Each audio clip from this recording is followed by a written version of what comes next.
And 2020 is no joke because it really has shown that the similarities of what we talked about back in the 60s and now what we're still trying to fight for now in the 20s, you know, and there's no difference, no change right now, other than people are really getting out in the streets and voicing their opinions and showing the real fight. Let it be black, brown, yellow, green, whatever. Everybody's united to make this work and make it happen. And even on the athletic side of things, they are really involved this year. I would say I saw a great picture of Muhammad Ali, Bill Russell, and there was a couple of Kareem Abdul-Jabbar, and I'm missing one in there, but that was a powerful picture for me to see the other day, that these guys stood up back in the 60s and the 70s trying to make a difference and a change. And for me, just to see that and say, hey, we're there now again with the same, you know, situation, but I think this time it's got to break and there's got to be a change. Definitely. I think, like, for me at a young age, my parents instilled in me that I would have to work 10 times harder just to get, like, my foot in the door. So it's just exhausting knowing that, like, if something happens to a Black woman, who's going to fight for her? And then I had to wrap my head around just to my own reality. And I could have, like, the same qualifications as someone else, but, like, they can just be chosen because of their race. And it just comes down to uplifting the Black woman and just shining light on her. Her murders are still, they still aren't charged or walking freely. So it's just disappointing and exhausting and dehumanizing when we have to still witness that and go through that. Being a Black woman, it's, yeah. I think what's really important is when you're finding your voice, you're also remembering who you are in the midst of this, right? And so understanding what your values are, understanding where your self-belief comes from, because those are the things that can kind of ground you even in the midst of chaos. One of the things that we talk about all the time, using sport as a vernacular, you know, as an analogy, we are adjusting every time, right? And so sport is very unpredictable. And so relying on those resources and those skill sets that you actually already have, developing as an athlete, as a competitor, 9 times out of 10, you can't control most of the outcome, but you can control how you kind of process the information, how you kind of make adjustments and kind of pivot. I hate using that word pivot right now because everyone's using that word. But it really is a part of that experience. And so as a part of that, even if you can't find the words to find your voice, you can become attuned with your body. And so a lot of things that I tend to do is, especially with individuals who aren't able to articulate with their words, is check in with their body. What are those sensations? Where do you feel those sensations? What's the temperature of it, right? So really getting really one-on-one with yourself to know exactly where you're holding all of the stressors, all of the emotions, all those things, because not all of us can be able to find those words. But when you do, when you become attuned with your body, then that gives whoever it is that your trusted audience is, the opportunity to kind of inquire a little bit more and find out how they can meet you and also help you figure out what your needs really are. And that way you can kind of develop the words that are attached to it if you can't find them for yourself.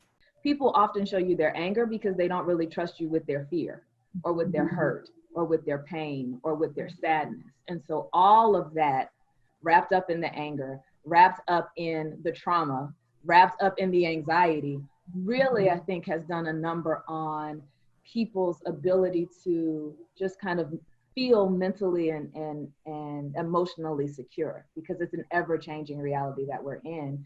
And I really do believe that even as the threat of the viral infection decreases and hopefully we start to make positive social change, the effects on our mental and emotional health may still persist.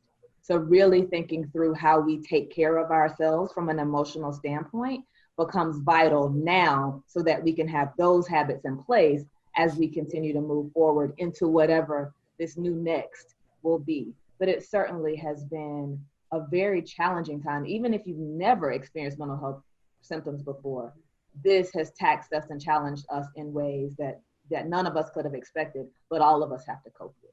There's not a single person in this world who doesn't deal with major stress and traumatic events. So why is it that we talk about it in binary terms of there's 1 in 5 people mentally ill, but that must mean that the other 4 in 5 people are what? Healthy, normal, fine, and okay. No, that's not the case. Mental health lives on this continuum.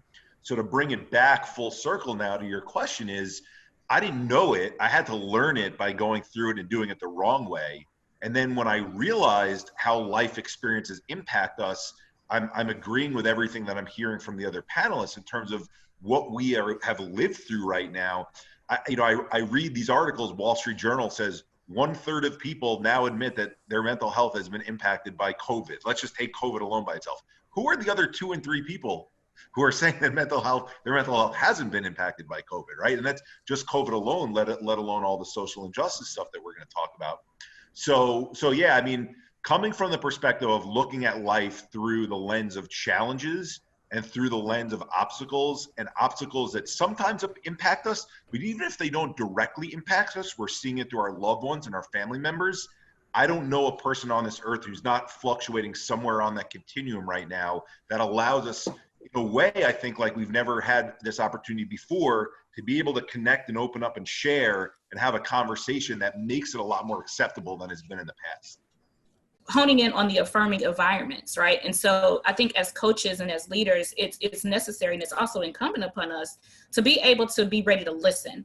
Again, it goes back to what my answer was earlier about, some students, some athletes might not be able to fully articulate what's going on with them, but it's up to us as the leaders and individuals within organizations to be able to pay attention.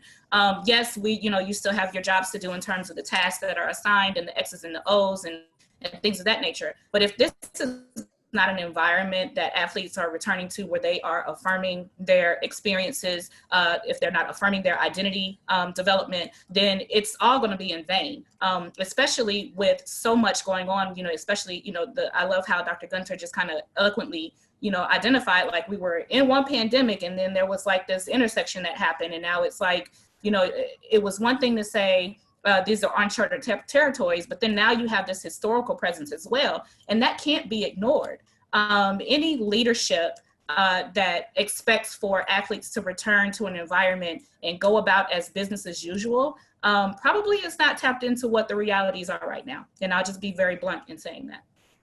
It's going to be a forefront for us as a collective unit, especially starting with the Sparks and then with the WNBA. Having a voice, and what more powerful voice than have the young ladies on the court putting that out there on a daily basis to the public versus just being on a call on Zoom or on Instagram or hit and miss interviews here and there. It's more powerful when you're with a group and to be together to pull through this and pull the country through this. And if we can do that as coaches and as athletes, then I think we're going to save a lot of lives and we'll make a big difference in what's going to happen towards the future. The future is, I've seen the past and I've seen the present, and I'm going forward to the future. And you got to keep walking. You got to put your footprint in the sand so people can walk behind you to make some things happen and follow those footprints and put their footprint there. So, my voice, I don't get to speak much or talk a lot. But when I do, a lot of people, follow and listen because I speak from my heart. So what I'm saying is that, what we're looking to do here in the future, here in the weeks to come, yes, it is a job for us, for us getting paid. But we're not looking at that right now because when we're talking about COVID and where we're going into, as I call the battle zone of COVID, we're going to come out fighting even more because we had to fight that, and then also what's going on with the justice system around the country. And these young ladies are very, very good at standing tall and voicing their opinions. And, when they speak, a lot of people listen. I think for me, I had to really just reflect on my own life because I know I'm not going to be able to help anybody if I don't help myself first. And I've been quarantined. I live with my mom still. So obviously I don't want to go outside and bring anything back to the house, So I've been stuck inside and I've been using that time to journal, meditate. I've dealt with panic attacks. So I didn't want that to be a reoccurring thing. So I had to really dial in and meditate more and journal more and reach out.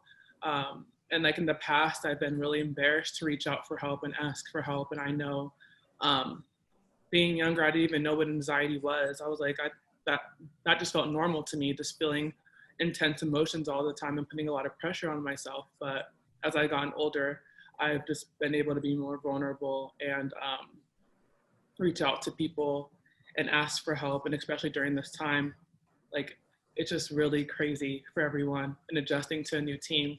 I've been traded twice now, so it's not easy. But I feel like it just made a whole, like, I came back home, I came back to California where I'm comfortable, and I'm just really excited now. This notion, when we think about success and we think about achieving a goal, we think that that comes when there's an absence of adversity. And no one who's achieved greatness, who's done remarkable things, has done so in the absence of adversity. They've been able to navigate the adversity and continue to move forward. And so I think it's kind of reframing it in that way, in terms of thinking about, yes, now this is a challenging situation. 2020 is on a different level, I think, for everybody in a number of ways. And even in that, there are still opportunities. And so one of the things that I sometimes encourage people to do is, every day, I need you to be able to identify one win, one highlight, one point of gratitude, something that you are grateful for, something that remained unchanged in the midst of everything going on. There are things that are unchanged in the midst of everything going on. It's okay to also feel like there are things that, in ways in which you might be thriving. I think for a time there, we felt like everything was so heavy and new and unprecedented and difficult, that to say, I actually feel okay today. Like, I think people had a hesitation with saying that, right? Because of everything that was going on. And so I think really being able to identify those small wins, those moments where things are okay, or you feel like you are making progress, and redefining what progress looks like for you as well. I think that's how you find the opportunity within the challenge. It's not ignoring that the challenge is there, but it's still recognizing the forward movement that's happening in the midst of the challenge, right? Because we can look at the situation that we're facing now as far as the social unrest and the tension. There are numerous challenges that are faced, that have been faced and will continue to be faced. But the fact that people are willing to listen and are willing to engage in some level of education, that they're willing to potentially hold and try to see from a different perspective than they ever have before, there's an opportunity in that emerged directly from the challenges and the pain that came out of those experiences. And so I think sometimes you find what you're looking for. And I don't think we often look enough for those silver linings or those opportunities to grow. And so I think it's a mindset shift, but I do think if on a daily basis you can identify something you're grateful for, a win, or identify a way in which you felt like you maintained yourself today or you grew a little bit today, that can help you with identifying the challenge. Let's take COVID, let's take the social injustice things out of it for a second. On an average day, if someone comes up to you and asks you, Rushia, like, how are you doing today? And you're not doing well because something in life, one thing was bad. Let's say, you had a fight with your boss, right? Like something that's so common. You internalize that, you're now portraying to the person that asked you, things aren't so great right now. But then if you think of the boxes or the bar charts of the things that go on in your life, your family's healthy, right? You still have your job, right? You still have your car, you still have your insurance, you still have your general physical health right now, right? You're still working for the LA Sparks, which is a dream job that a lot of people would have. You still have this persona as someone who played in the WNBA when it first started. We as human beings, we take the immediate thing that's in front of us, and that ends up pervading the entire way we look at things, because the emotion of that one main thing then all of a sudden shades everything else out. And I think it's what Dr. Gunter was saying in terms of at least one piece of gratitude, but let it be known that there's multiple things that we can have gratitude for that helps us escape from that one negative thing or multiple negative things that might be happening right in the moment. Just, staying focused every day. And this is no lie. I mean, I've had some players who went through a lot of things publicly, and, we just kind of kept it really in-house, close-knit as a group, as a family, with our staff. But it started with me as a head coach in the past teams I was with. and just dealing with a player, not only during the season, but the off season, and just listening to them. You know, sometimes they didn't want to go to the outside to get help, and the help they were looking for them was me. So what I did was I just really gave them a lot of nourishing during the off season of talking with them, listen to what they had to say. You know, if they had some type of thing that came up that was really pressing, then I would, you know, I would recommend things to them, like to see counseling or see somebody, but they were really afraid of that just because of the publicity they may get if it got out. I handled it in another way too, was during the course of the season, was just having the time spent of talking, spending 5-10 minutes, plane rides, talking about things. And a lot of it wasn't about basketball. It was about things personal in their lives that they opened up to me about, which they knew was going to stay in and be very confidential. And that goes a long way with players. You know, every player that I've, you know, coached, as you know, as Hall of Famers and, you know, Olympians, everyone's got a story. And sometimes it's a good story, sometimes it's a bad story. But they will not come to you if they did not trust you. And I felt that as a coach since 1983, I've been in the women's game. I just know that you have to have more one-on-one attention off the floor for us, talking with them and just listening to their story or what's going on in their life, because it's more than the wins and losses. It's more than that. It's about them going ahead and flourishing to be the best they can be in their life. And I can say today that every player that I've ever coached always gave me a phone call back, you know, 4 or 5 times a year, and just have a conversation about anything. And that's better than winning a trophy.